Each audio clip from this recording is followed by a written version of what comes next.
आज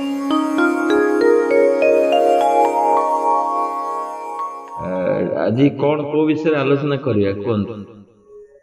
हौ मु आज एकाग्रता पर किछ कहବାକୁ चाहूची बुझिले। मु आज एकाग्रता पर किछ कहबी जोटा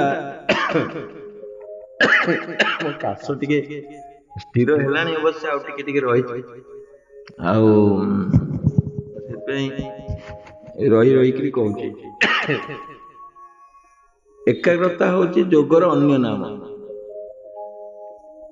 जोगर अन्य नाम जदि किछि थाए ता होची एकाग्रता। एकाग्रता अर्थ कौन? एकाग्रता अर्थ कौन? एक अग्र आगरे गोटे जिनस रहिबो आउ किछि देखा जीवन तुम। अर्जुन सरबे माछर आखि की सर माध्यम रे बिंधी थिले। अर्जुन सर माध्यम रे गोटे माछ घूर्ण्यमान अवस्था थिला पुणी तले थिला ऊपर को अनेक से लक्ष्य भेद करथिले।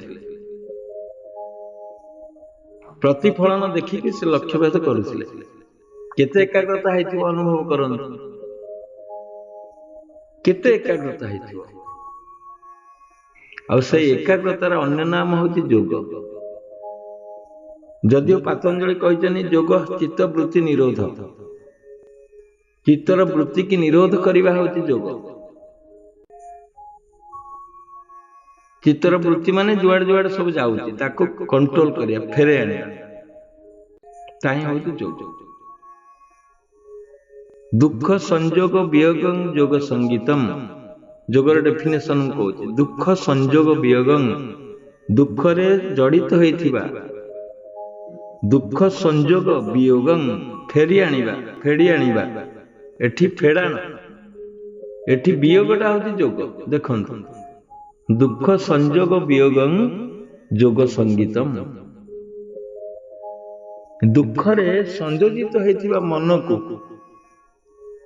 फेरे आनिबा बा फेड़ी आनिबा माइनस करिबा होची योग। योग संजात ज्ञान। योग ज्ञान सृष्टि करियो। योग भगाए रोग। ये योगर डेफिनेशन न हेले भी योग माध्यम रे रोग को भगे दबो माने दूर कर दबो फोपाड़ी दबो योग माध्यम रे। सर्वचिंता परित्याग कृष्ण कहजन अर्जुन को सर्वचिंता परित्याग निश्चिंत योग उच्यते। ताकू आमे योग कहिबा जेतल सर्वचिंता परित्याग सर्वचिंता परित्याग करियो ता माने एठी एकाग्रता बुझुने कि गोटे लक्ष्य रखियो। जेते गुडी कहिले योगर डेफिनेशन आ से चित्त वृत्ति निरोध माने चित्त वृत्ति गुडी जेतले पळे जाउची चित्तरू वृत्ति की फेरे आनिबा माने गोटे जगह रखिबा। जेमति जबकाच माध्यम रे तमे लेंस रे सूर्यर किरण को एकाग्र जेतले एकाठी करि दउचो गोटे पॉइंट रे पडुची से बिंदुटा तुमे कागज को पड़ी पारुचो बा कौन से अग्नि संयोग सेठी हे गला सेठी निया उठिला। एई किरण कोन निया अछि कि तुमे तब एकाठी करि दियो गोटे पॉइंट रे आनी रखि दियो देखियो निया बाहर। सेंस मन को जेतले तुमे एकाग्रता करि देबो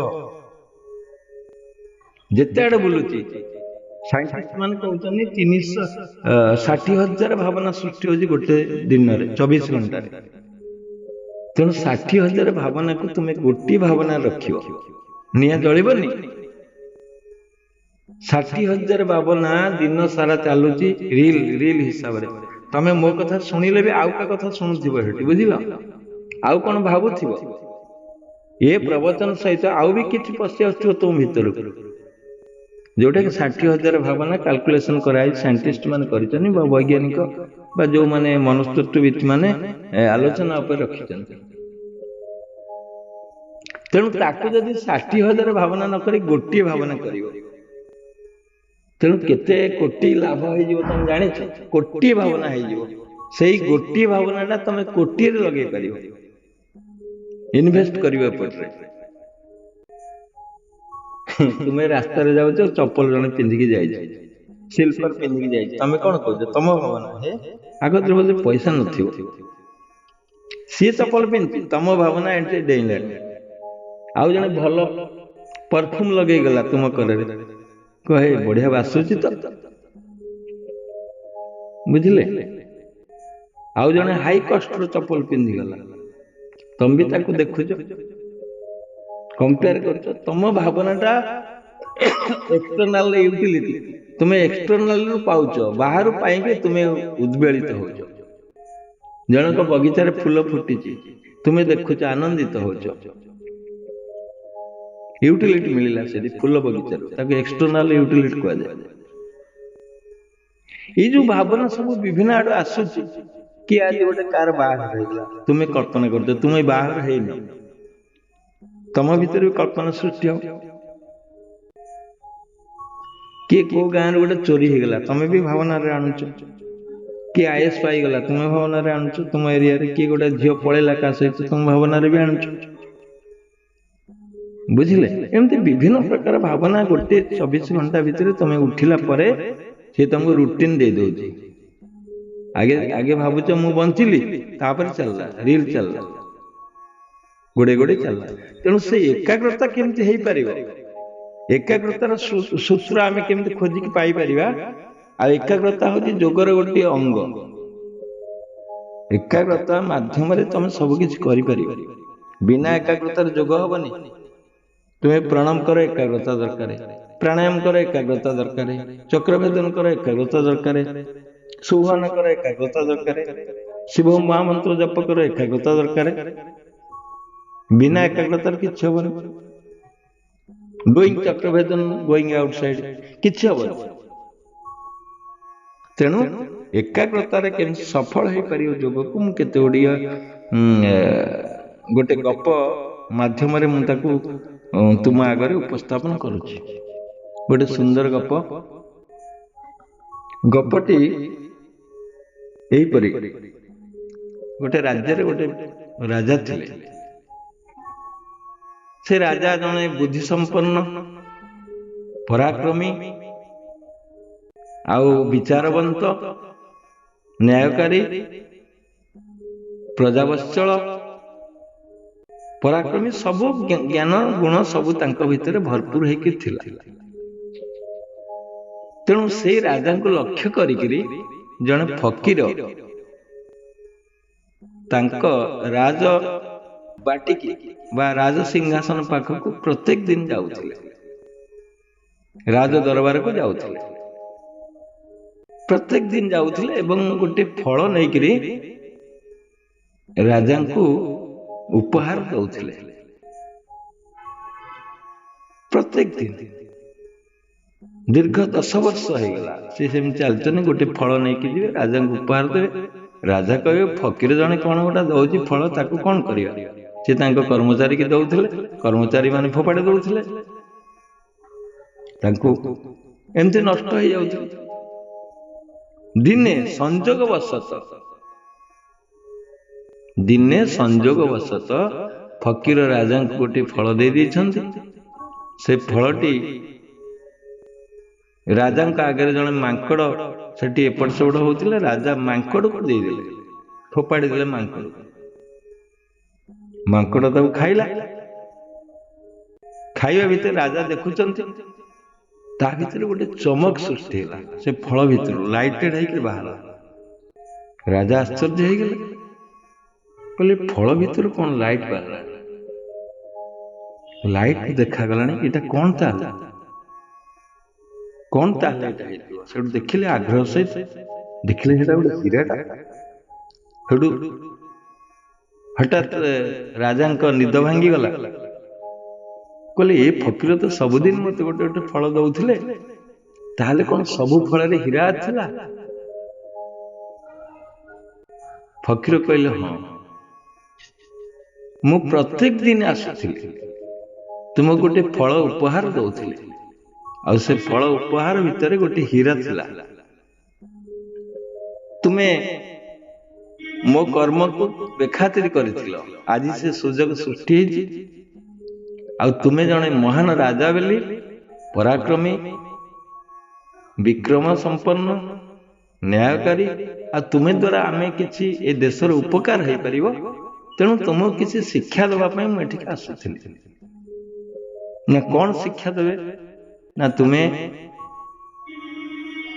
आज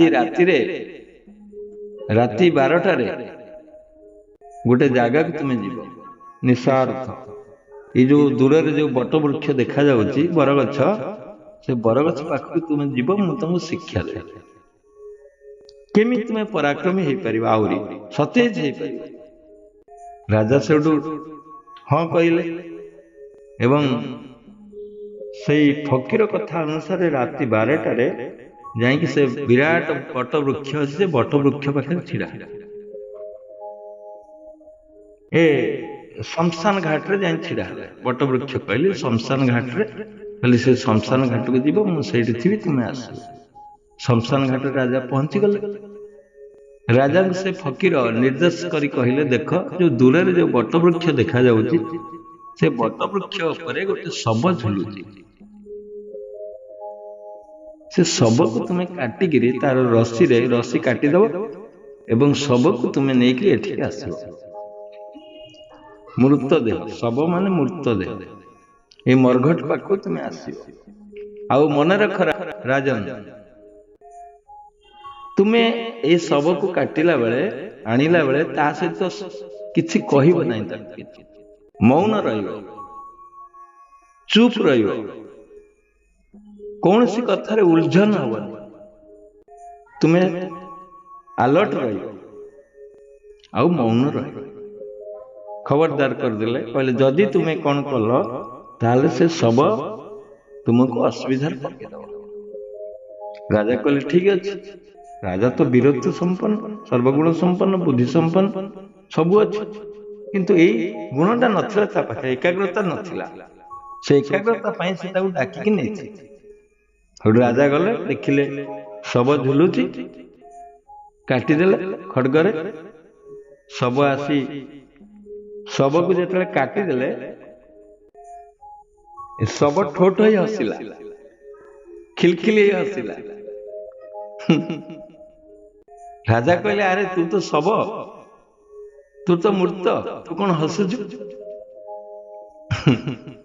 शव जो हसुला बंद हो गला एवं ठीक जाइए से गछरे पुणी लटकिला आउ काटी पाइले राजा फेरी आसिले फकीर पाखक फकीर कहले अरे कौन है ना मुझे काटी दे शव हसिला सेठू मु कहली तू तो शव तू केमती हसुचु फकीर कहले अरे मु तो तोते मना करथली किछि कहबुनु अलर्ट रहिबु सजाग रहिबु आ तू केम कथार्थ कल सब हसिला तोर कोन अछि तोते तो मना करा जायथिला किछि कहबुनु मौन रहिबु शांत रहिबु गला सेजमें से पळेला और पुणी जा आज तो हबनी पुणी नेक्स्ट दिन पुणी नेक्स्ट दिन राजा जाई पहुंचले से शमशान घाट रे पुणी से फकीर निर्देश देले कहले जाओ जो दूर रे जो बट वृक्ष अच्छी से बट वृक्ष रे से जो सब हलुची ताकू तुम्हें फिटेक आणिक तुम कांधरे आणिक एठी पहुंचो आ खबरदार पुणी सचेतन करे दउछ उलझन हबनी नीरव रहिबो शांत रहिबो अलर्ट रहिबो सजाग रहिबो कौन सी परिस्थिति रे तुम्हें कथा कहिबो नहीं खबरदार कहले सब विफल हो गए राजा गले राजा तो क्या डरबार ना पुणी से शवर रसी काटिदेले शव आसी लटकी गला कौटी ता कांध राजा को कांधर शव लटकिला सेडू राजा चलिए कहले जहा सफल अच्छी मुझे तो किसी कहनी सब भी किसी हसुनी बुझिले सेडू किछि बाट गला परे सब राजन को कहले राजन गोटे गप मु कहबी सुनिबो राजन किछि कहलेनी हूँ कहलेनी कि चुँ कहलेनी कहीं ना निर्देश अच्छी ଶାନ୍ତ ରହିବୁ, ଆଲର୍ଟ ରହିବୁ, ସଜାଗ ରହିବୁ। ରାଜା କହିଲେ ଠିକ ଅଛି, ମୁଁ କିଛି କହିବିନି। ମନେ ମନେ ଶାନ୍ତ ରହିଲେ। ସେଠୁ ସେଇ ଶବ ଆରମ୍ଭ କଲା ଗୋଟେ କାହାଣୀ। କହିଲେ ରାଜନ ଶୁଣୁ, ଗୋଟେ ବିରାଟ ଗୁରୁ ଥିଲେ ଏବଂ ସେ ଶିଷ୍ୟଙ୍କୁ ଭଲ ପାଉଥିଲେ। ସେ ଗୁରୁ ଜଣଙ୍କ ଶିଷ୍ୟଙ୍କୁ ବହୁତ ଭଲ ପାଉଥିଲେ। ଆଉ ତାଙ୍କର ଗୋଟେ ସୁନ୍ଦରୀ କନ୍ୟା ଥିଲା, ବିଦୁଷୀ କନ୍ୟା ଥିଲା, ବହୁତ ଜ୍ଞାନ ସମ୍ପନ୍ନ କନ୍ୟା ଥିଲା। ତାଙ୍କର ଗୋଟିଏ ଝିଅ, କିନ୍ତୁ ତାଙ୍କ ପାଖକୁ 3ଟି ଶିଷ୍ୟ ଆସୁଥିଲେ ଶିକ୍ଷା ଗ୍ରହଣ କରିବା ପାଇଁ। ଯେମିତି ଆମେ ଯୋଗ ଶିକ୍ଷା ଦଉଛୁ, ସେମିତି ତାଙ୍କ ପାଖକୁ ମଧ୍ୟ ଆତ୍ମଜ୍ଞାନ ଶିକ୍ଷା କରିବା ପାଇଁ, ଯୋଗ ଶିକ୍ଷା କରିବା ପାଇଁ 3ଟି ଶିଷ୍ୟ ଆସୁଥିଲେ ବରାବର। ଅତି ପ୍ରିୟ ଥିଲେ ଗୁରୁଙ୍କର, ଅତି ପ୍ରିୟ ଥିଲେ ଗୁରୁଙ୍କର। କିନ୍ତୁ ସମୟାନୁକ୍ରମେ ସେ ଝିଅଟି ଏ 3 ଜଣଙ୍କୁ ବହୁତ ଭଲ ପାଉଥିଲା। ଏ 3 ଜଣଙ୍କ ପ୍ରେମରେ ପଡିଗଲା। ସେ ଝିଅଟି 3 ଜଣଙ୍କୁ ବିବାହ କରିବ। କାହାକୁ ବିବାହ କରିବ ଆଉ ସ୍ଥିର କରିପାରିଲା ନାହିଁ। ଆଉ କଣ 3 ଜଣଙ୍କୁ ବିବାହ କରିଥାନ୍ତେ କି? ଜଣଙ୍କୁ ତ ବିବାହ କରିବ କି ନାହିଁ? ତେଣୁ ଏତେ ସେ ଝିଅଟି 3 ଜଣଙ୍କୁ ଭଲ ପାଉଥିଲା, ଶେଷରେ ନିର୍ଣ୍ଣୟ କରିପାରିଲା ନାହିଁ ମୁଁ କାହାକୁ ବିବାହ କରିବି। ଏହି ପରିସ୍ଥିତିରେ ସେ ଝିଅଟି କଣ କଲା ନା, କାହାର ମନ ଦୁଃଖ ହବ କାହାକୁ ବିବାହ ନ କଲେ। ତେଣୁ ସିଏ ଜୀବନ ତ୍ୟାଗ କରିଦେଲା, ମରିଗଲା। ମରିଗଲା ପରେ ସେଠୁ ଏ 3 ଜଣ ଯାକ ବହୁତ ବ୍ୟାକୁଳ ହେଲେ। କହିଲେ ଏ 3 ଜଣ ଆମକୁ ତ ବହୁତ ଭଲ ପାଉଥିଲା, ଏ ଝିଅ ମରିଗଲା। ହଁ, ତା ପୂର୍ବରୁ ଏ କଥା ଗୁରୁଙ୍କ କଥାରେ ମଧ୍ୟ ପଡିଥିଲା। ତାମାନେ ଝିଅଙ୍କ ବାପା ମଧ୍ୟ ଜାଣିପାରିଥିଲେ ଏବଂ ଝିଅର ବାପା କହିଲେ ତୋ ଇଚ୍ଛା ଅନୁସାରେ ତୁ ଯାହାକୁ ନିର୍ଣ୍ଣୟ କରିପାରିବୁ, ସେଥିରେ କିଛି ଅସୁବିଧା ନାହିଁ। କିନ୍ତୁ ଏ ଝିଅ ଏତେ ଭଲ ପାଉଥିଲା 3 ଜଣଙ୍କୁ, ତେଣୁ ସିଏ କୌଣସି ନିର୍ଣ୍ଣୟ କରିପାରିନଥିଲା। ତେଣୁ ସିଏ ନିଜର ଶରୀରକୁ ତ୍ୟାଗ କରିଦେଲା। ତେଣୁ 3 ଜଣ ଯାକ ଯାଇକିରି ଶ୍ମଶାନରେ ବସିକିରି ବହୁତ ମନ ଦୁଃଖ କଲେ। ଜଣେ ପାଗଳ ପ୍ରାୟ ହେଇଗଲା, ଜଣେ ତାର ଚିତାକୁ ନେଇକିରି ଶବକୁ ସବୁଦିନ ଗଙ୍ଗାରେ ସ୍ନାନ କରେଇଲା, ପୁଣି ଆଣିକି ରଖିଲା। ଏତେ ଭଲ ପାଉଥିଲା, ପ୍ରତ୍ୟେକ ଦିନ ତାର ଶବକୁ ଗଙ୍ଗାରେ ନେଇ ସ୍ନାନ କରାଉଥିଲା ଏବଂ ଆଣି ରଖୁଥିଲା। ଆଉ ଗୋଟେ ଶିଷ୍ୟ କଣ କଲା ନା, ସେଇ ଶବକୁ ଧରିକିରି, ଯୋଉ ବିଭୂତିକି ଧରିକିରି, ଯୋଉ ମାନେ ଭସ୍ମ ହେଇଯାଇଥିଲା ତା ଶରୀର, ତାକୁ ଚାରିଆଡେ ବୁଲିଲା। କେମିତି ଏତେ ଭଲ ପାଉଥିଲା ସେ ଶବକୁ, ସେ ତ୍ୟାଗ କରିପାରିଲାନି, ବିଭୂତିକି ଧରି ବୁଲିଲା ଚାରିଆଡେ, ସାରା ବିଶ୍ୱ ବୁଲିଲା। ଆଉ ଗୋଟେ କଣ କରୁଥିଲା ନା, ସେଇ ଶବ ପାଖରେ ଜଗିକି ରହିଲା। ତାକୁ ପୋଡି ଦିଆଗଲା, ନଷ୍ଟ କରି ଦିଆଗଲା, କିନ୍ତୁ ଆଉ ଜଣେ କଣ କରୁଛି ନା, ସେଇଠି ଜଗିକି ରହିଲା, ନା ଏ ଦିନେ ଫେରି ଆସିବ। ବୁଝିଲେ? ଏମିତି 3 ଜଣ ଯାକ 3ଟା ବାଟରେ ଚାଲିଲେ। ଜଣେ ଗଙ୍ଗାରେ ନେଇ ସ୍ନାନ କରାଉଥିଲା ସବୁଦିନ, ଆଉ ଜଣେ ସେ ବିଭୂତିକି ଧରି ଚାରିଆଡେ ବୁଲୁଥିଲା, ଆଉ ଜଣେ ଜଗିକି ରହିଥିଲା ସେ ଶବ ପାଖରେ। କିଛି ଦିନ ପରେ ଯୋଉ ଲୋକଟି ଚାରିଆଡେ ବୁଲୁଥିଲା, କୌଣସି ତାନ୍ତ୍ରିକ, କୌଣସି ସିଦ୍ଧ ପୁରୁଷ, କୌଣସି ସନ୍ନ୍ୟାସୀଙ୍କ ପାଖରେ ଏଇ କଥା କହିବାରୁ ସେ ପୁଣି ସେଇ ଶବରେ ଜୀବନ୍ୟାସ ଦେଇଦେଲେ। ଏବେ ସେ ଶବଟି ପୁଣି ସେଇ ଝିଅ ରୂପରେ ଛିଡା ହେଲା। ଏଇ ଯୋଉ ଗପଟି ଶବ କହୁଥିଲା କାହାକୁ? ରାଜାଙ୍କୁ। ରାଜାଙ୍କୁ ଏଠି ପ୍ରଶ୍ନ କଲା, ହେ ରାଜନ, ତୁମେ ଏଇଠି କୁହ, ଏ ଝିଅ ପୁଣି କାହାକୁ ବିବାହ ହବ? ଝିଅ ତ ପୁଣି ବଞ୍ଚିଗଲା। ହେ ରାଜନ, ତୁମେ କୁହ, ଏ ଝିଅ ପୁଣି ପ୍ରକୃତରେ କାହାକୁ ବାହା ହବ? ଯଦି ନ କହିବ ତ ତମ ଶିରଚ୍ଛେଦନ କରିଦେବି, କାଟିଦେବି ପୁରା। जदि उत्तर न आसुची मोर किछि कहबार नाही। राजा बुझे देला कहला जदि तुम भितर उत्तर न आसुची मु कहबिनी किछि नाही। जदि उत्तर आसुची तुम कहियाक बाध्य। तुमको जदि उत्तर जना अछि ताहले कहियाक बाध्य, नल तुम शिर छेदन कर देबे। राजा हठात विहोल होकर कहीदेले, हाँ बहुत इंटरेस्टिंग कथा। राजा कहले जी प्रकृत रे तांको बंचई देला, जी प्रकृत रे बंचई देला पुणी पुनर्जन्म देला, नुआ जन्म देला, से तो ता पिता है गला। तेणु से केमती विवाह करिवो? आउ जे सबको नहीं गंगार स्नान कराउथिला प्रत्येक दिन, से तो तार पुत्र है, से केमती विवाह करिवो? आउ जे असली प्रेमिक जे जगिकी बसी थिला से संसार में आज पर्यंत जगिकी बसी से ही विवाह करिवो। सेउटू राजा को मौन भांगी गला। ये तो फकीर कही तू सजाग रहिबू, अलर्ट रहिबू, मौन रहिबू, किछि उलझन हबुन, काहा किछि कहिबुन। सब सेठू हसिकी पळेला, पुणी जाई लटकिला।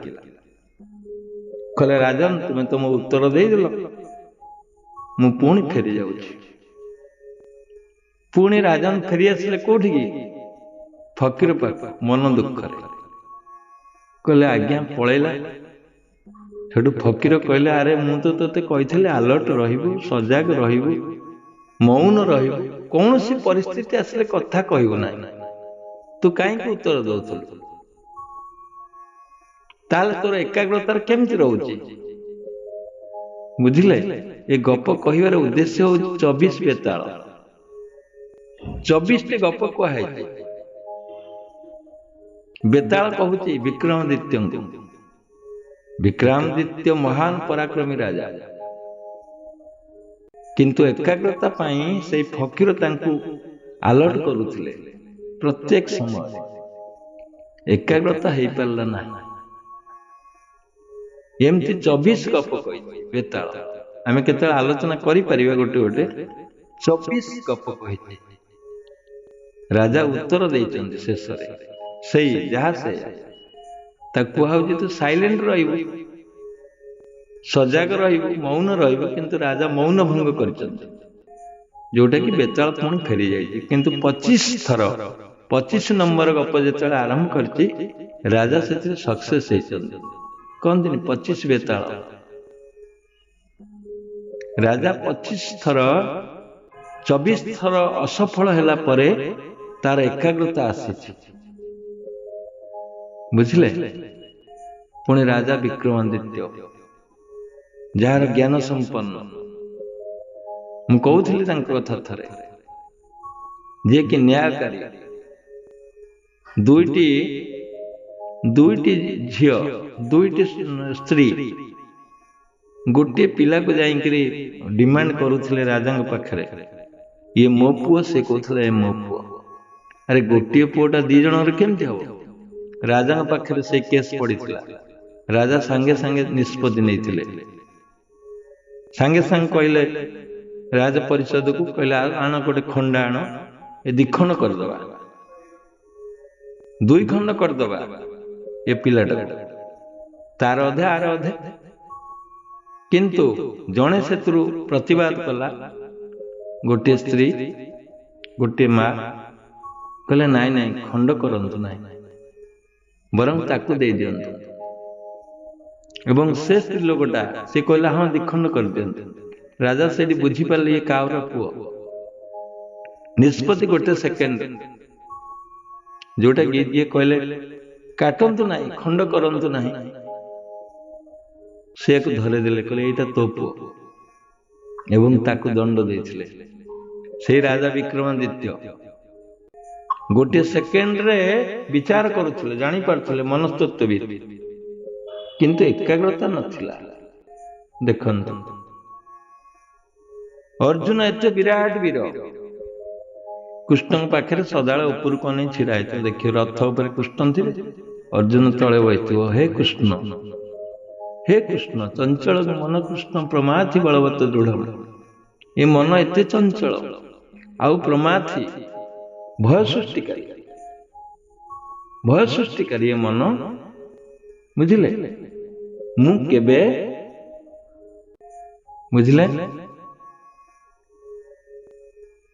अर्जुन कहले मु जोग करि परिबे नाही चंचल मन कृष्ण हे कृष्ण ये मन एते चंचल मन कृष्ण प्रमाथि बलवत दृढ़ ए प्रमाथि भय सृष्टिकारी ब्रह्म सृष्टिकारी ये मन नहीं कि को जगह मते पहुंची दउची मु करि परिबे तांको मध्य पुणी अर्जुन को बुझेइथिले कृष्ण हाँ करि परिबे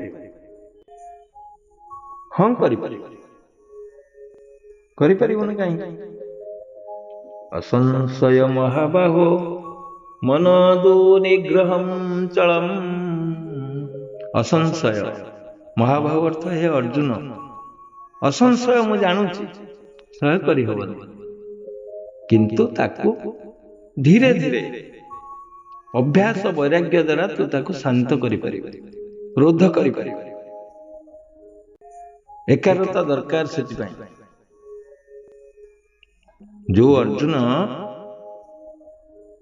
शरविद्ध करथिले मु जो गप कहउथिले छाडी देली शरविद्ध करथि टेस्ट निया जाउतला दुर्योधन आगे टेस्ट दिले युधिष्ठिर टेस्ट दिले प्रथम बड़ भाई कहले युधिष्ठिर कोन तुमको आकाश देखा जाउची लक्ष्य भेद होला परे लक्ष्य स्थिर हो गला परे युधिष्ठिर कहले हाँ आकाश देखा जाउची ना गच्छ देखा जाउची ना हाँ गच्छ देखा जाउची ना हो जा तमर सरी गला तमे जा माने शरविद्ध करियो जना पड़ी गला द्रोण डिस्क्वालिफाइड कर देले का युधिष्ठिर तापरे दुर्योधन आसला दुर्योधन पचारला कहला आकाश देखा होची स्वर निक्षेप करला पूर्व जो कनसेंट्रेटेड हो गला स्वर निक्षेप कर बाक्य अच्छे द्रोण पचारे आकाश देखा ना हाँ आकाश देखा पूरा क्लियर ना गच्छ देखा ना हाँ देखा गच्छरे गोटे चढ़ई थिला चढ़ई की मारिया पई चढ़ईर डोला को बद्ध करिया पई विद्ध करिया पई स्थिर करा जायतिला टेस्ट निया होतला द्रोणाचार्य टेस्ट नउतले कहले हाँ गच्छ देखा होची आकाश देखा होची पक्षी देखा होची सब देखा होची कहले हो जाओ डिस्क्वालिफाइड क्वालिफाई करि परिबनी तुमे कारण सब देखा होची तमे केमती कौन करियो छोटू समस्त गोटे गोटे डाकिले भीम को डाकिले दुशासन को डाकिले समस्त डाकिले समस्त कहले सब देखा जाऊ किंतु अर्जुन को शेष अर्जुन को डाकिले अर्जुन शरविद्ध करियो अर्जुन कहले आकाश देखा होची अर्जुन को पचारले ना ना आकाश तो देखा होने ना गच्छ देखा होची ना गच्छ तो देखा जाउनी ना चढ़ई देखा ना ना चढ़ई तो देखा द्रोण हठात रागी गले कहले कौन देखा अर्जुन कहले मते चढ़ईर डोला देखा आ किछि देखा जाउनी एटा होची एकाग्रता एवं स्वर निक्षेप करथिले एवं पक्षीर आखि डोला रे जाई बाजिथिले आ तुमको जदि जोग करिवारे अछि तुमे गोटे लक्ष्य रे उपनीत हो सब संसार देखा होची तुमको ठीक अछि संसार रे समुदुणी अछंती स्वामी अच्छी झील अच्छी पुओ अच्छी ज्वाई अच्छी घर बाड़ी अच्छी बस अच्छी फैक्ट्री अच्छी पेट्रोल टंकी अच्छी 20 खंड बस अच्छी माछ चाष करुच फ्रांचाइज नहीं विराट विराट होटेल करिच 5 स्टार होटेल सब सहर ठीक अच्छे किंतु लक्ष्य कौन हवा दरकार ये तो पेट पोषिया गुड़ा सब अच्छे ये कौन मूल्य अच्छे तुम्हें नई भी गुड़ा सब हो पार तुम लक्ष्य कौन हवा दरकार, तुम्हें कहीं हु आर यू जदि प्रश्न करा जाए तुम्हें किए, तुम्हें कह ए नाटा मत जदि ना कहीदेव तो से नाटा आम दे तुम तुम 21 जाइए आम से ना दे सावित्री आम दे गतिकृष्ण आम दे फाल्गुनी आम दे गोविंद आम दे रत्नाकर, किंतु प्रकृति में तुम्हें किए कहीपर तुम्हें किए, तुम परिचय केबे खोजिन हु आम आई मु किए परिचय खोजिन, तुम्हें व्यवसाय परिचय खोजिच, तुम्हें धनी हबार परिचय खोज, तुम्हें शिक्षित हबार परिचय खोज, किंतु जो माने आत्मज्ञान विहीन से माने शिक्षित मूर्ख कहले का खराब लगी पारे, जो मानकर आत्मज्ञान नाही सबु ज्ञान अच्छी पाखे, भौगोलिक ज्ञान अच्छी, केमिस्ट्री ज्ञान अच्छी, फिजिक्स ज्ञान अच्छी, इकोनॉमिक्स ज्ञान अच्छी, व्यापार ज्ञान अच्छी, संसार ज्ञान अच्छी, सबु ज्ञान अच्छी, किंतु आत्मज्ञान तांका पाखे नाही। से भागवत गोटे पद कहुई प्रहलाद को बुझे सुकमुनि शुणरे असुर कुमार जे विद्या जगत उद्धार, माने को विद्या को ग्रहण कले तो जगत उद्धार हो पारे, से विद्याटा कौन?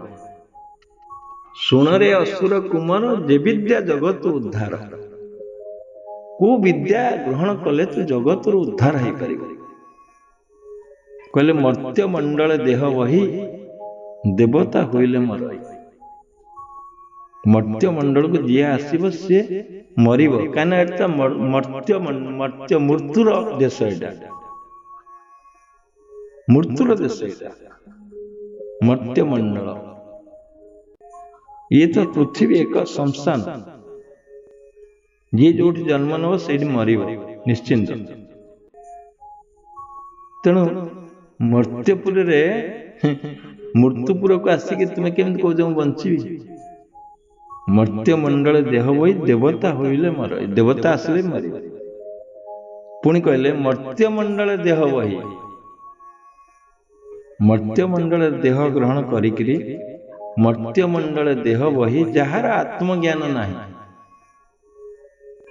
तार जीवन कारण साधुए सावधान सुन, जार आत्मज्ञान नाही तार जीवन व्यर्थ बेकार कारण।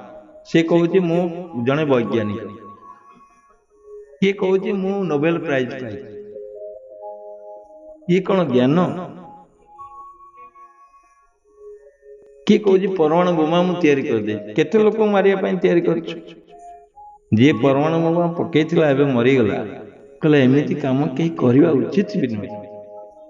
हिरोशिमा नागासाकी जो पड़ी अमेरिकार जी तैयारी करथिला परमाणु बोमा से भी स्टेटमेंट देथिला एटा करबा मोर मो जीवन व्यर्थ बेकार हो गला, केते धन जीवन नष्ट है गोटे ज्ञान रे, किंतु गोटे आत्मज्ञान जदि मनीष पाखे हो जाए कोटी कोटी लोक भल कर दे पारि। शिवमुनि आसिले चैलेंज करदेले मेडिकल साइंस उपर, देखंतु केते लोक भल होजन एठी आसिक समस्ते, ना औषध अच्छी ना आयुर्वेदिक अच्छी ना जल चिकित्सा अच्छी ना एक्सरसाइज अच्छी, किछि नहीं, शुद्ध आत्मज्ञान। तेणु से आत्मज्ञान प्राप्त करने सुखदेव प्रहलाद को बुझाउछन, जार नहीं आत्मज्ञान तार जीवन अकारण व्यर्थ बेकार। तुम्हें जो आसीथिल ये जो तुमको घर मिलता, प्लाटफॉर्म मिलता, शिक्षा मिलता, एजुकेशन मिलता, सब मिलता, केवे चिंता करगुरा के नहीं जापर? तुम गोटे सुंदर खट बनई शोच, से खट जीव ये बाईधर गीत आम लगे से खट जीवनी तुम सहित। तुम जो ସପରେ ଶୋଉଛ, ସେ ସପ ବି ଖଣ୍ଡିଆ ମଣ୍ଡିଆ ସପ ତମକୁ ଦେଇଦେବେ, ଭଲ ସପ ରଖିଦେବେ। ତମେ ଦିଟା ରିଙ୍ଗ ପିଞ୍ଚ, ସେ ରିଙ୍ଗ ଟା ଛଡେଇକି ନେଇଯାଇଥିବ ଆଗରୁ ତୁମ ବନ୍ଧୁବାନ୍ଧବ ଆସିକିରି, କାଳେ ଭାଗ ମିଳିବ କି ନାହିଁ। ଅଙ୍ଗୁର କୋଳି ଯେତେବେଳେ ନ ଖାଇପାରିବ ସେତେବେଳେ ଆଣି ତୁମ ପାଖରେ ଚିପିବେ, ତମ ପାଟି ପାଖରେ, ତମେ ଏପଟରେ ଚିପିବେ, ସେପଟକୁ ବାହାରିଯିବ ରସ, ଭିତରକୁ ପଶିବନି। ଯେତେବେଳେ ଖାଇବ ତମକୁ ଦେବେନି। ଇଏ ହଉଛି ସଂସାର। ଯାହାକୁ ତମେ ଭାବୁଛ ନିଜର, ସେ କେବେ ନିଜର ନୁହେଁ। କିଏ ନିଜର? କିଏ ନିଜର ତୁମର? ଯିଏ ଚିରନ୍ତନ ସାଥୀ, ଯିଏ ରହିଛି, ରହିବ ଏବଂ ଆଗରୁ ଥିଲା, ଏବେ ମଧ୍ୟ ଅଛି, ପରେ ମଧ୍ୟ ରହିବ। ସେ କିଏ?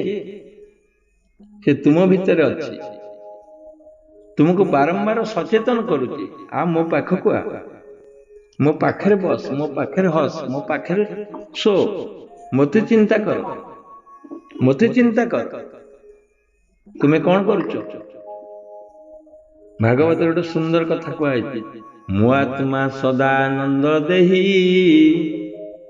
ମୋ ବିନୁ ସତ୍ୟ ନୁହେଁ କେହି, ମୋ ବିନୁ ସତ୍ୟ ନୁହେଁ କେହି। ମୁଁ ସତ୍ୟ, କାରଣ ସିଏ ରହିବ,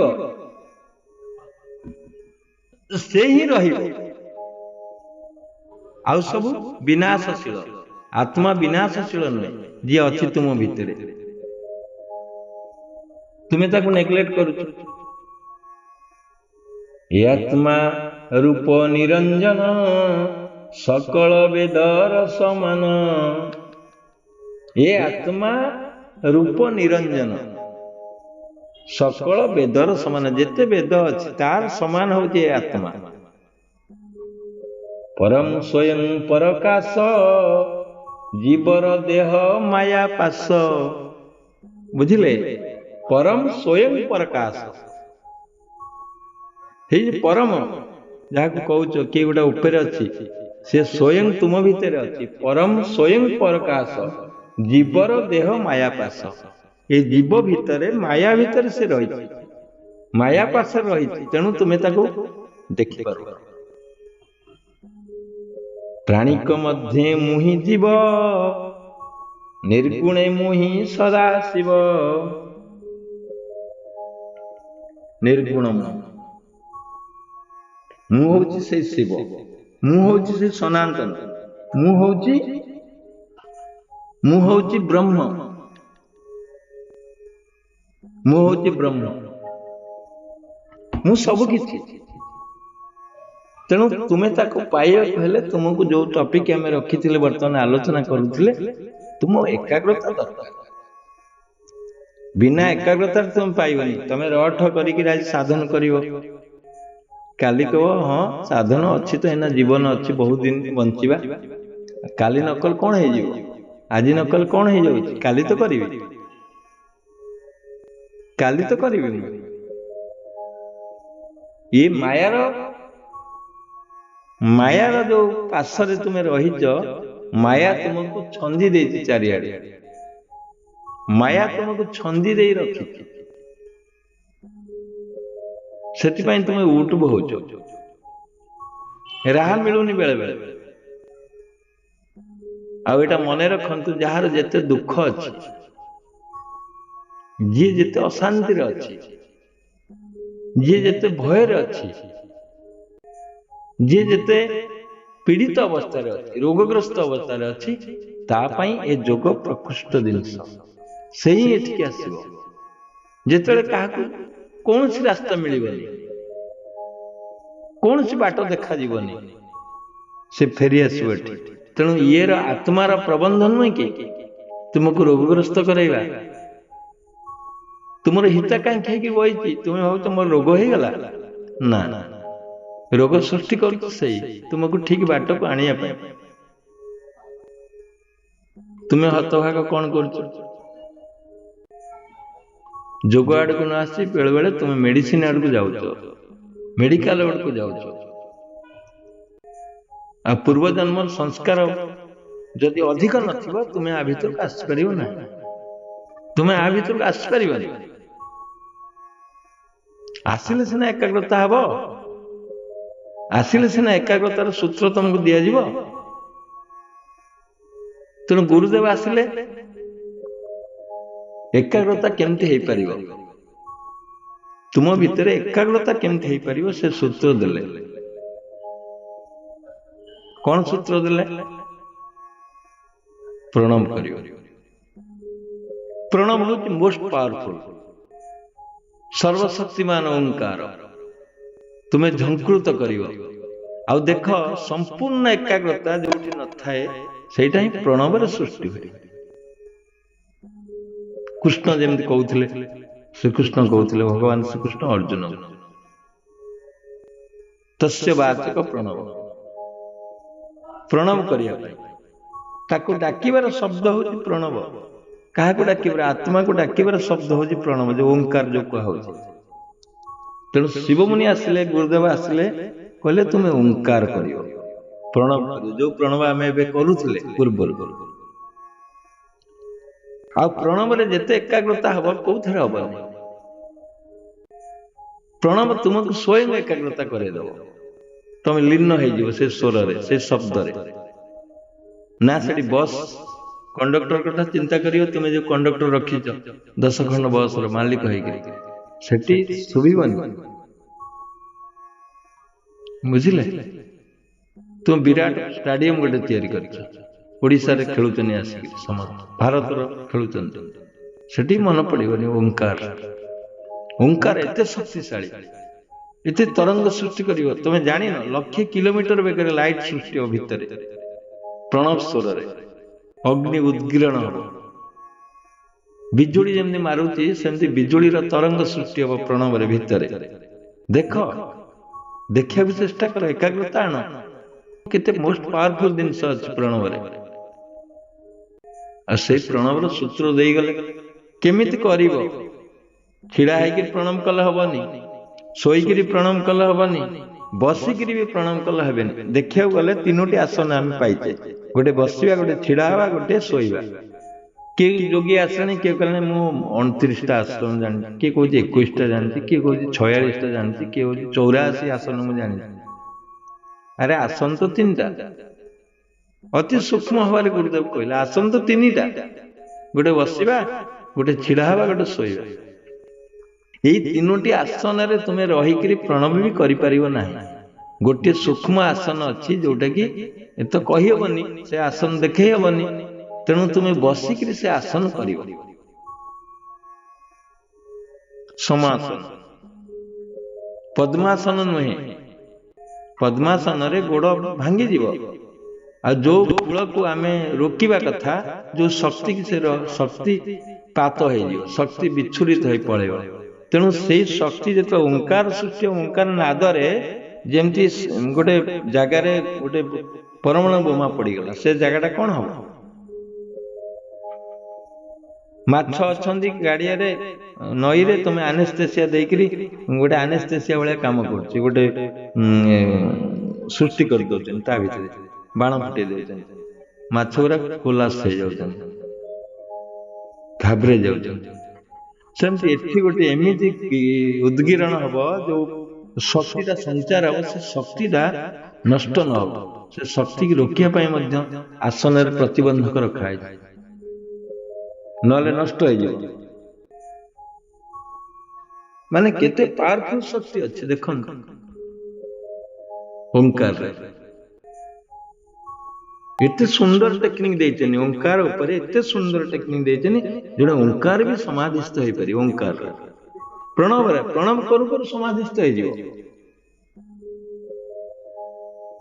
ଯୋଉଟା କି କୌଣସି ସଂସ୍ଥାରେ ମୁଁ ଦେଖିଛି, ବହୁତ ସଂସ୍ଥା ଯାଇଛି, ଦେଖିଛି, ବୁଲିଛି, କିନ୍ତୁ ଏ ଶବ୍ଦ, ଏ ଯୋଉ ଆସନ, ଏ ଯୋଉ ପ୍ରଣାଳୀ, ଯୋଗର ପ୍ରଣାଳୀ ମୁଁ କୋଉଠି ପାଇନି। କ୍ରିୟା ଯୋଗ ଯାଇଛି, ରାମକୃଷ୍ଣ ପରମହଂସ ମଠକୁ ଯାଇଛି, ଆମର ଶ୍ରୀ ଅରବିନ୍ଦ ତାଙ୍କ ଯୋଗ କ୍ରିୟାକୁ ମଧ୍ୟ ଦେଖିଛି, ରବିଶଙ୍କରଙ୍କର ଦେଖା ହେଇଛି ଚକ୍ର ସୁଦର୍ଶନ କ୍ରିୟା। ରାମଦେବଙ୍କ କଥା ଛାଡ, ସେ ତ ଅନୁଲୋମ ବିଲୋମରେ ମାତିଛନ୍ତି, ଓଙ୍କାର ପ୍ରଶ୍ନ ନାହିଁ। ଅନେକ ସଂସ୍ଥା ଅଛି, ଅନେକ ରୂପରେ ତାକୁ ପରିଚାଳନା କରୁଛନ୍ତି, କିନ୍ତୁ ଓଙ୍କାର ବାସ୍ତବ ରୂପ କିଏ ଦେଖେଇବ? ଯିଏ ଯୋଗୀ ପ୍ରକୃତରେ ଯୋଗ କଣ ଜାଣିଛି, ଯୋଗକୁ ଅନୁଭବ କରିଛି, ଯୋଗର ସ୍ୱାଦଟା ଅନୁଭବ କରିଛି ଏବଂ ବିକିରଣ କରିଛି ମଧ୍ୟ ଚାରିଆଡେ, ସେ ଯୋଗ କଥା କହିବ। ଯୋଗୀ ଯୋଗୀ ଯୋଗ ପଦ ସେଇମାନଙ୍କୁ ମିଳିବ ଯିଏ ଯୋଗ କରୁଛି, ଯୋଗରେ ଚ୍ୟାଲେଞ୍ଜ କରୁଛି। ଆସ, କୋଉ ରୋଗ ଭଲ ନ ହବ? ଗୋଟେ ଦିନରେ 500 ଲୋକଙ୍କୁ ଭଲ କରୁଥିଲେ ଗୁରୁଦେବ, 500 ଲୋକଙ୍କୁ ଭଲ କରୁଥିଲେ। ମୁଁ ଯେତେବେଳେ ତାଙ୍କ ବହି ପଢିଲି ମତେ ବିଶ୍ୱାସ ହେଲାନି। ମୁଁ କହିଲି ଏଇଟା ଅସମ୍ଭବ କଥା ନୁହେଁ, ଯୋଡ଼େ ଗୋଟେ ଲୋକ 500 ଲୋକଙ୍କୁ ଭଲ କରିବ, ଏ କେମିତିକା କଥା, ବୋଧେ ଭୁଲ କି? ମନ ଭିତରେ ଟିକେ ନେଗେଟିଭ ଭାବନା ସୃଷ୍ଟି ହେଇଥିଲା। ପ୍ରଥମ ବହି ପଢୁଥିଲି, ତାପରେ ଯେତେବେଳେ ଦେଖିଲେ ଆମେ ଯୋଗ କଲୁ, ନିଜ ରୋଗକୁ ଭଲ କଲୁ, ବର୍ତ୍ତମାନ ହଜାର ହଜାର ଲୋକ ଆମ ପାଖରେ ଭଲ ହଉଛନ୍ତି। କୌଣସି ରୋଗୀ ଏମିତି ନାହାନ୍ତି ଭଲ ହେଇନାହାନ୍ତି ଏଠି, କୌଣସି ରୋଗ ଏମିତି ନାହିଁ ପୃଥିବୀରେ ଯେ ସେ ରୋଗ ଗୁଡା ନ ଆସିଛନ୍ତି ଏଠି। ପିକୁଲିଆର ଡିଜିଜ୍, କେବେ ବି ନାଁ ଶୁଣି ନଥିବେ, ମୁଁ ବି ଜାଣିନଥିଲି। ଯଦି ସମ୍ଭବ ହେଇପାରୁଛି ଆମ ଦ୍ୱାରା, ତେଣୁ ଗୁରୁଦେବଙ୍କର ଯୋଉ ଲେଖା ମୁଁ 500 ଲୋକଙ୍କୁ ଭଲ କରୁଥିଲି, ଏବେ ମୁଁ ଅନୁଭବ କରୁଛି ସେ ବାସ୍ତବରେ ଠିକ ଥିଲା। ମୁଁ ନିଜେ ଯେତେବେଳେ ଅନୁଭବ କଲି ରୋଗ ଭଲ କରିବାରେ, ମୁଁ ସେତେବେଳେ ଅନୁଭବ କଲି ଗୁରୁଦେବଙ୍କ କଥା ଏକଦମ ଠିକ ଅଛି। ବୁଝିଲେ? ତେଣୁ ଏକାଗ୍ରତା ଆଉ ଯୋଗ, ବିନା ଏକାଗ୍ରତାରେ କିଛି ହବନି, ବିନା ଏକାଗ୍ରତାରେ ଯୋଗ ହବନି। ରାଇଟ ବ୍ରଦର୍ସ, ଖାଇଲେ, ବସିଲେ, ଉଠିଲେ, ଶୋଇଲେ, ସ୍ୱପ୍ନରେ ମଧ୍ୟ ଦେଖିଲେ ଦୁଇ ଭାଇ ଯାଙ୍କ ସେଇ କାମରେ ଲାଗିଥିଲେ। କେମିତି ଉଡାଜାହାଜ ତିଆରି ହବ, କେମିତି ଉଡାଜାହାଜ ତିଆରି ହବ, କେମିତି ଉଡାଜାହାଜ ତିଆରି ହବ। ଏକାଗ୍ରତା, ପୂର୍ଣ୍ଣ ଏକାଗ୍ରତା ହେଇଗଲା। ଆର୍କମିଡିସଙ୍କ କଥା ଜାଣିଥିବେ, ରାଜା ନିର୍ଦ୍ଦେଶ ଦେଇଥିଲେ 7 ଦିନ ଭିତରେ ଏ ସୁନା ମୁକୁଟକୁ ନ ଭାଙ୍ଗିକିରି କେତେ ଖାଦ ଅଛି ମତେ କହିବ, ନହେଲେ ମୃତ୍ୟୁ। ଆର୍କମିଡିସ୍ ସବୁଦିନ ଏକାଗ୍ରତା ଆଣୁଥିଲେ କିନ୍ତୁ ହଉନଥିଲା। 6 ଦିନ ପଳେଇଲା, 7 ଦିନରେ ପୂର୍ଣ୍ଣ ଏକାଗ୍ରତା ହେଇଗଲେ। କାରଣ ମୃତ୍ୟୁ ଅଛି ଆଜି, ମାନେ ମୃତ୍ୟୁଟା ତାଙ୍କୁ ଏକାଗ୍ରତା ଆଡକୁ ନେଇ ଆସିଲା। ପୂର୍ଣ୍ଣ ଏକାଗ୍ରତା ହେଇକରି ବସିଗଲେ ମାନେ ଗାଧଉଥିଲେ ଗୋଟେ କୁଣ୍ଡରେ, ସାଉଥ ଇଣ୍ଡିଆନ। ହଠାତ୍ ଦେଖିଲେ ଏକାଗ୍ରତା ହେଇଯାଇଛି ନା, ସୂତ୍ର ବାହାରିବ। ସବୁଦିନ ଗାଧଉଛନ୍ତି, ପାଣି ଉପରକୁ ଉଠୁଛି କି ନାହିଁ କୁଣ୍ଡରେ ପଶିଲା ପରେ, କିନ୍ତୁ ସେଦିନ ଦେଖିଲେ ପାଣି ଉପରକୁ ଉଠୁଛି। ସବୁଦିନ ଦେଖୁଥିଲେ କିନ୍ତୁ ଏକାଗ୍ରତା ନଥିଲା, କିନ୍ତୁ ସେଇଦିନ ଦେଖିଲେ ପାଣି ଉପରକୁ ଉଠିଗଲା କୁଣ୍ଡରେ। ଆରେ ସୂତ୍ର ମିଳିଗଲା ତାଙ୍କୁ, ହଠାତ୍ ସୂତ୍ର ମିଳିଗଲା। ୟୁରେକା ୟୁରେକା ୟୁରେକା ଦୌଡ଼ିଛନ୍ତି ଲଙ୍ଗଳା ହେଇକରି ରାଜାଙ୍କ ପାଖକୁ। ଲୋକମାନେ ସେଦିନ ଭାବିଲେ ବୋଧେ ପାଗଳ ହେଇଗଲା, ଆଜି ମୃତ୍ୟୁ ହବ, 7 ଦିନ ଅର୍ଡର ଦିଆଯାଇଛି ରାଜାଙ୍କର, ତେଣୁ ଏ ବାୟା ପାଗଳ ହେଇକି ଦୌଡୁଛି। କିନ୍ତୁ ସେଇଦିନ ସାରା ପୃଥିବୀ କି ଗୋଟେ ଅପୂର୍ବ ସୂତ୍ର ଦେଇଥିଲା, ଆର୍କମିଡିସ୍ ସୂତ୍ର। ଆର୍କମିଡିସ୍ ସୂତ୍ର ଅନୁସାରେ ଆଜି ବୁଡାଜାହାଜ ତିଆରି ହେଇଛି, ସବୁ କିଛି ତିଆରି ହେଇପାରିଛି, ବହୁତ ସୂତ୍ର ମିଳିଛି। ବାଲିରେ କାଟୁଥିବେ ଗାର ସଦାବେଳେ ବସିକିରି, ସୂତ୍ର ବାହାର କରୁଛନ୍ତି। ଯୋଗ ସେମିତି, ଜଣେ ଯୋଗୀ ହବାକୁ ହେଲେ ତୁମେ ପୂର୍ଣ୍ଣ ଭାବରେ ଯୋଗ କରିବାକୁ ପଡିବ, ମନ ଦେଇ କରିବାକୁ ପଡିବ। ମନ ଦେଇ କର, ଯୋଉ 2 ଘଣ୍ଟା କରୁଛ, 1.5 ଘଣ୍ଟା କରୁଛ, ମନ ଦେଇ କର, ଦେଖିବ କେମିତି ଫଳ ନ ବାହାରିବ ତୁମର, ଦେଖିବ କେମିତି ରସ ନ ବାହାରିବ ତୁମର ବିଜ୍ଞାନ, ତମ କେମିଷ୍ଟ୍ରି କେମିତି ଚେଞ୍ଜ ନ ହେଇଯିବ ଶରୀର ଭିତରେ, ରାସାୟନିକ ପ୍ରକ୍ରିୟା, ପ୍ରାଣ ମନର ସମ୍ପର୍କ କେମିତି ସଂଯୋଗ ନ ହବ, ଆତ୍ମାର ସଂଯୋଗ କେମିତି ନ ହବ, ପ୍ରାଣ ମନ ଆତ୍ମା ଶରୀର ଏକ କେମିତି ନ ହବ, ଶରୀରରୁ କେମିତି ସୁଗନ୍ଧ ନ ବାହାରିବ, ତମ ଝାଡା କେମିତି ମାନେ ସ୍ୱଳ୍ପ ନ ହବ, କମି ନ ଯିବ, ରୋଗମୁକ୍ତ କେମିତି ନ ହବ, କେମିତି ସବୁ ନ ହବ, ନ କଲେ ଖାଲି ଆଡମିସନ କରିଦେଲେ ଯେ ଯୋଗ ହେଇଯିବ ତା ନୁହେଁ। ତୁମେ ପ୍ରତ୍ୟେକ ଦିନ ସାଧନ କରିବ, ଅଳ୍ପ ହଉ ବହୁତ ହଉ କିଛି ନାହିଁ। ତେଣୁ ଅପୂର୍ବ ଜିନିଷ ଯୋଉଟା କି ଯୋଗ ସମସ୍ତଙ୍କର ସିଦ୍ଧାନ୍ତ, ଯେତେ ମୁନି ଋଷି ଆସିଛନ୍ତି ସମସ୍ତେ ଯୋଗ କରିବା ପାଇଁ ପ୍ରେରଣା ଦେଇଛନ୍ତି। ବଶିଷ୍ଠ ହୁଅନ୍ତୁ, ଅଙ୍ଗିରା ହୁଅନ୍ତୁ, ପରାଶର ହୁଅନ୍ତୁ, ଭୃଗୁ ହୁଅନ୍ତୁ, ମନୁ ହୁଅନ୍ତୁ, ଯେତେ ମୁନି ଋଷି ଆସିଛନ୍ତି ସମସ୍ତେ ଯୋଗୀ ଥିଲେ, ସମସ୍ତେ ଯୋଗ କରୁଥିଲେ। ଆଉ ତାଙ୍କର ଯୋଉ ଭଗବାନ ଆମେ ଭାବୁଛେ ରାମକୃଷ୍ଣ, ସିଏ ତାଙ୍କର ଶିଷ୍ୟ ଥିଲେ। ସନ୍ଦୀପନୀଙ୍କର ଶିଷ୍ୟ ଥିଲେ କୃଷ୍ଣ, ବଶିଷ୍ଠଙ୍କର ଶିଷ୍ୟ ଥିଲେ ରାମ। ଦେଖନ୍ତୁ, ଯାହାଙ୍କୁ ଭଗବାନ ଭାବୁଛ ସିଏ ତ ପୁଣି ମଣିଷ ତାକୁ ଜନ୍ମ କରିଛନ୍ତି, ସେ ଭଗବାନ। ତେଣୁ ମଣିଷ ବଡ ନା ଭଗବାନ ବଡ? ଆମେ ଯୋଉ ମିଥ୍ୟା ପ୍ରଲୋଭନରେ ବୁଲିକିରି ଜୀବନକୁ ନଷ୍ଟ କରୁଛେ, 40 ବର୍ଷ ହେଇଗଲା ନଷ୍ଟ ହେଇଗଲାଣି, 50 ବର୍ଷ କାହାକୁ ହେଇଗଲା, କାହାକୁ 30 ବର୍ଷ ହେଇଗଲା। ଅବଶିଷ୍ଟ ବର୍ଷକୁ ଦେଖ, ଗୋଟେ ନୂଆ ଜୀବନ ପାଇବ, ଗୋଟେ ନୂଆ ଜୀବନ ଦ୍ୱିଜ ହେଇଯିବ, ପୁନର୍ବାର ଜନ୍ମ ନବ ପୁଣି। ହଉ, ଟାଇମ ଅତିକ୍ରାନ୍ତ। କେମିତି ତୁମକୁ ଲାଗିଲା? ଆର ବି ଏଇ ଏକାଗ୍ରତାରେ ଆଉ ଗୋଟେ ପାର୍ଟ ହବ, ଆର ଥରକ ଆଲୋଚନା କରିପାରିବା, ବୁଝିଲେ? ଆଉ ତ ସମୟ ନାହିଁ, ଆଉ ଘଣ୍ଟେ ଲାଗିବ। ଆମେ ଏକାଗ୍ରତାରେ ଆର ଥରକୁ ବି ଆଲୋଚନା କରିପାରିବା ଯଦି ଚାହିଁବା, କିଛି ବଡ କଥା ନୁହେଁ। କାହିଁକିନା ଏକାଗ୍ରତା ଭାଙ୍ଗିଗଲାଣି, କେଇ ଜଣଙ୍କ ମୁଁ ଦେଖିଲିଣି। ପୁଣି ଏକାଗ୍ରତା ଟପିକ ରଖିବା ଉଚିତ, ବୁଝିଲେ? କେନ୍ଦ୍ରାପଡା ଭଲ ହେଇଛି। ତୁମ କର୍ମ ଫଳ ଅପେକ୍ଷା ଏଇଟା ଭଲ ହେଇଥିଲା କି ନାହିଁ? କିନ୍ତୁ ମୁଁ ଭଲ ନାହିଁ। ହଁ, ଏଇ ବିଦ୍ୟା ସା ବିଦ୍ୟା ଯା ବିମୁକ୍ତି, ଯିଏ ତମକୁ ମୁକ୍ତି ଦବ ସେଇ ବିଦ୍ୟା। ଇଏ କେମିଷ୍ଟ୍ରି ଜ୍ଞାନ ନୁହେଁ କି ଅଙ୍କ ଜ୍ଞାନ ନୁହେଁ, ବୁଝିଲ?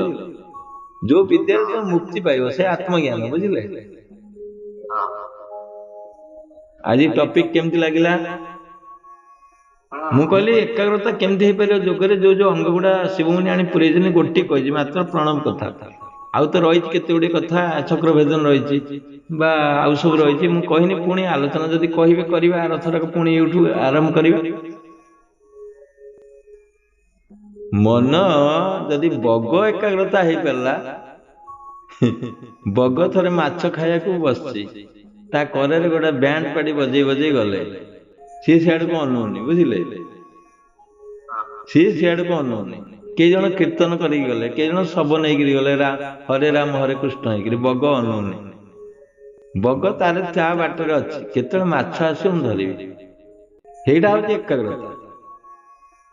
ସେଠୁ ମାଛ ଆସିଲା, ଧରିଲା, ଉଡିଲା, ପଳେଇଲା। ଏ ଶବ୍ଦ ସହିତ ତାର କିଛି ସମ୍ପର୍କ ନାହିଁ, ବୁଝିପାରିଲେ ତ?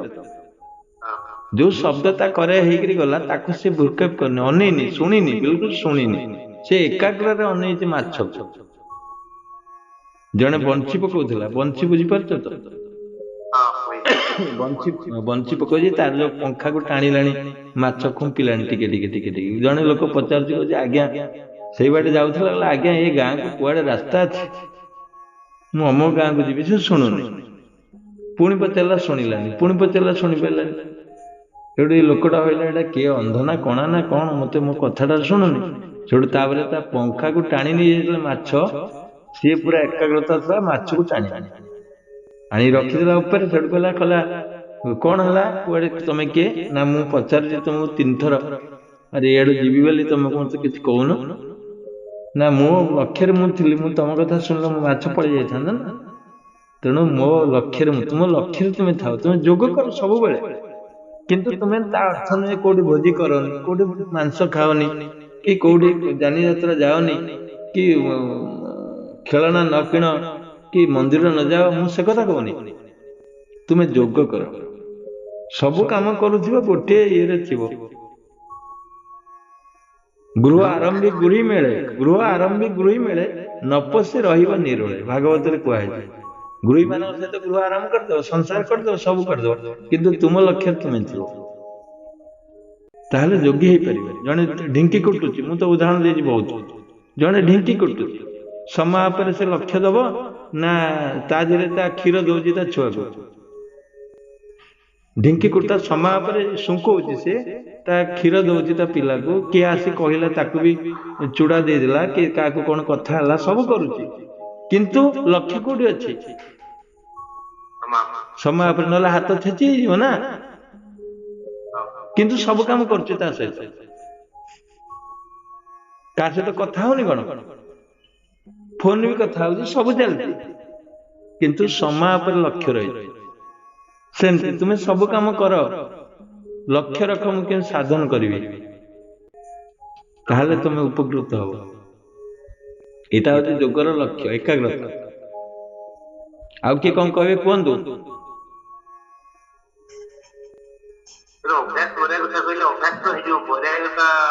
ବୈରାଗ୍ୟ, ବୈରାଗ୍ୟ ଅଭ୍ୟାସ ହେଲେ ବୈରାଗ୍ୟ ହବ। ବୈରାଗ୍ୟ ଅଟୋମେଟିକ ଆସିଯିବ। ବୈରାଗ୍ୟ ମାନେ ଏଇ ଯୋଉ ଗୀତ ଶୁଣିଲ ବୈରାଗ୍ୟ ଆସିଲା, ସତ୍ସଙ୍ଗ ଶୁଣିଲେ ବୈରାଗ୍ୟ ଆସିବ, ଲୋଭ ମୁକ୍ତ ହେଲେ ବୈରାଗ୍ୟ ଆସିବ, ଲୋଭ ଯୁକ୍ତ ହେଲେ ବୈରାଗ୍ୟ ଆସିବନି। ତମେ ସଂସାରକୁ ଦେଖିନିଅ ଭଲ ଆରେ, ସେ ଦଲିଲ ଦେଖ, ସଂସାରର ଦଲିଲଟା କଣ? ବାପା ପୁଅକୁ ଖାଇବାକୁ ଦଉନି, ପୁଅ ବି ବାପାକୁ ପଚାରୁନି, ସ୍ତ୍ରୀ ଡାଇଭର୍ସ କରୁଛି ଗୋଟେ ଚେୟାର ପାଇଁ ସ୍ୱାମୀ କି, ସ୍ୱାମୀ ମଧ୍ୟ ଡାଇଭର୍ସ କରୁଛି ସ୍ତ୍ରୀ କି। ଅନାହାରରେ କେତେ ଲୋକ ବୁଲୁଛନ୍ତି, ରୋଗଗ୍ରସ୍ତ ହେଇକି କେତେ ଲୋକ ବୁଲୁଛନ୍ତି। ତୁମେ ବି ରୋଗଗ୍ରସ୍ତ, ତୁମର ଜୀବନଟା ଆଉ କେତେ ଦିନ ଅଛି? ଝୁଣ୍ଟି ପଡ଼ିଲେ ଉଠି ପାରିବୁ ନାହିଁ। ଶୁଖିଲା ପତ୍ର ବୃକ୍ଷ ଲାଗିଛି କାହିଁ? ଯୋଉ ଶୁଖିଲା ବୃକ୍ଷରେ ପତ୍ର ଲାଗିଛି ସେ ଝଡ଼ି ପଡୁଛି କି ନାହିଁ? ତୁମେ ତ ଝୁଣ୍ଟି ପଡ଼ିବ, ଆଜି ଯୋଉ ଷ୍ଟେପ୍ ପକଉଛ କାଲି କୋଉଠି ପଡ଼ିବ କହିହବନି।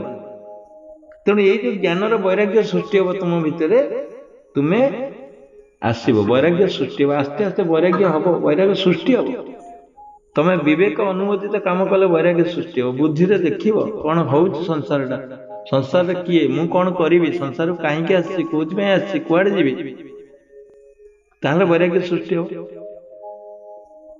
ବୈରାଗ୍ୟ ତୁମ ହାତରେ ନିର୍ଭର କରୁଛି। ତୁମେ କାହାକୁ ଦାନ ଦେବା ତୁମ ଉପରେ ନିର୍ଭର କରୁଛି, ଆଉ ଭିକ୍ଷା ଗ୍ରହଣ କରିବା ତୁମ ଉପରେ ନିର୍ଭର କରୁଛି। ତୁମେ କାହାକୁ ଦାନ ଦେଲେ ଯଦି ଖୁସି ହଉଛ, ସେ ତ ବୈରାଗ୍ୟ। ଆଉ ତୁମେ ଯଦି କହ ନା ମୁଁ ରଖିଦେଲେ ମୁଠେ ଚାଉଳ କି 10 ଟଙ୍କା ରଖିଦେଲେ ମୁଁ ବୋଧେ କୋଟିପତି ହେଇଯିବି, ବୁଝିପାରିଲେ?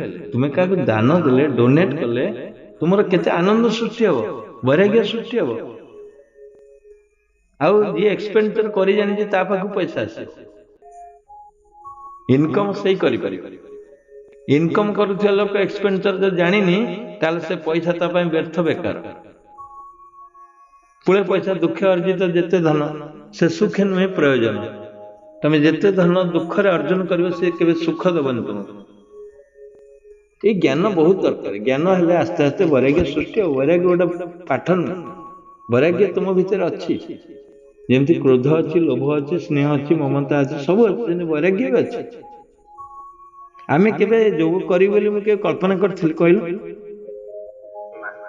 ମୁଁ କେବେ ବି କଳ୍ପନା କରିନଥିଲି। ଆମେ ଖେଳିବୁ ବୁଲିବା ଲୋକ, ଏଇ ବୈରାଗ୍ୟ ଯୋଉ ଗେରୁଆ ବସ୍ତ୍ର ପିନ୍ଧିକି ଏଠି ତମକୁ ସତ୍ସଙ୍ଗ କରିବା ମୁଁ କେବେ ଜୀବନରେ ଭାବିନଥିଲି,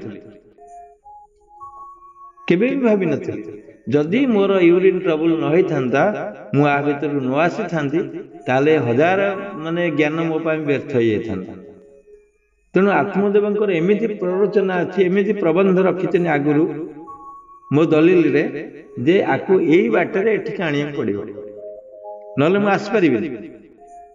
ଏମିତି ରୋଗ ସୃଷ୍ଟି ହେଇଗଲା, ଯେମିତି ତୁମେ ବାଧ୍ୟ ହେଲ 3 ଟାଇମ୍ କରିବା ପାଇଁ ଯୋଗ, ନହେଲେ ପରିସ୍ରା ବନ୍ଦ ହେଇଯିବ। ଦେଖିଲେ? ତେଣୁ ବେଳେ ବେଳେ ରୋଗଟା ତୁମକୁ ସହଯୋଗ କରେ। ରୋଗ କାହାକୁ ହେଇଗଲା ଆମେ କହିବା ନାଇଁ ଏଗୁଡା ଖରାପ ଲୋକଟା, ତା ନୁହେଁ। ରୋଗ ହିଁ ତୁମକୁ ମୁକ୍ତି ଆଡକୁ ନେଇଯିବ, ଦୁଃଖ ହିଁ ତୁମକୁ ମୁକ୍ତି ଆଡକୁ ନେଇଯିବ, ଅଶାନ୍ତି ବି ତୁମକୁ ମୁକ୍ତି ଆଡକୁ ନେଇଯିବ। କଣ ସଂସାରରେ ଅଛି? କିଏ ତୁମର ସାଥୀ କୁହ? କେହି ନାହାନ୍ତି। ପ୍ରକୃତରେ କେହି ତୁମର ସାଥୀ ନାହାନ୍ତି, ସମସ୍ତେ ସ୍ୱାର୍ଥୀ ଅଛନ୍ତି। ଆଉ ତୁମେ ଘରେ ଘରେ ଗୋଟେ ଗୋଟେ ବାଘ ଅଛନ୍ତି, ମନେ ରଖ। ତମ ସ୍ତ୍ରୀ ତୁମ ପାଇଁ ଗୋଟେ ବାଘ ନୁହେଁ କି? ତମ ସ୍ୱାମୀ ତୁମ ପାଇଁ ଗୋଟେ ବାଘ ନୁହେଁ କି? ତମ ପୁଅ ତୁମ ପାଇଁ କଣ ବାଘ ନୁହେଁ କି? ତୁମ ବାପା ତୁମ ପାଇଁ କଣ ବାଘ ନୁହେଁ କି?